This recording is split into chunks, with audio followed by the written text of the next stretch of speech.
Mapapawaw ka namang talaga sa kakaibang ganda ng kapamilya star at multi-awarded actress na si Janine Gutierrez. Ibinalandra nga ng dalaga sa kanyang Instagram ang kakaibang ganda.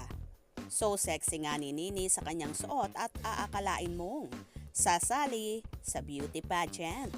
Isa kasi ang actress sa endorser ng Biotin Philippines kung saan super blooming ni Janine sa naturang event na yon.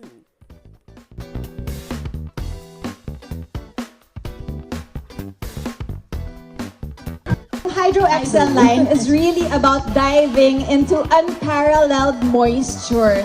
Moisture, diba? It's something that us Filipinos really need to get that glowing, radiant, smooth skin. Kasi ang init na, diba?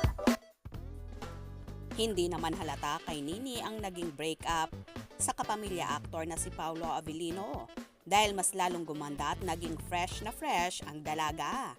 In fairness, lalo siyang sumeksi at gumanda na para bang sinasabi kay Paolo na, "Ako nga pala ang sinayang mo."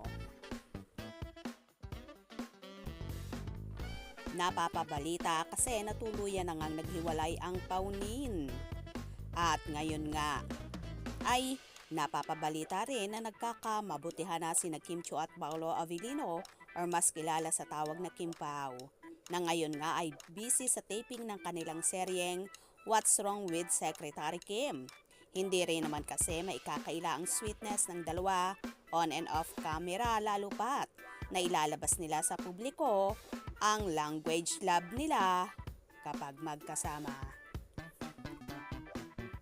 Anyway, marami pang aabangan na mga proyekto kina Janine at Paolo kung saan may mga ginawang pelikula si Nini na hindi pa naman isinasa publiko ang detalye dito. Samantalang si Paolo naman ay may pelikula na ring natapos, ang Elevator, kung saan kasama naman niya si Kylie Versosa. Bukod pa nga dito ay may series siyang ginagawa at palaging nagtitaping ang What's Wrong with Secretary Kim na ume-ere na ngayon sa View Apps. Si Nini naman ay busy rin sa kabi-kabilang endorsement na tila ba pasabog din ang nagiging ganap.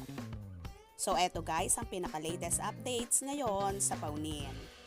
Kaya naman tumutok at huwag na huwag pahuhuli sa mga maiinit na kaganapan. Mga ka-scoop, anong inyong magiging reaction sa bidyong ito? Comment below.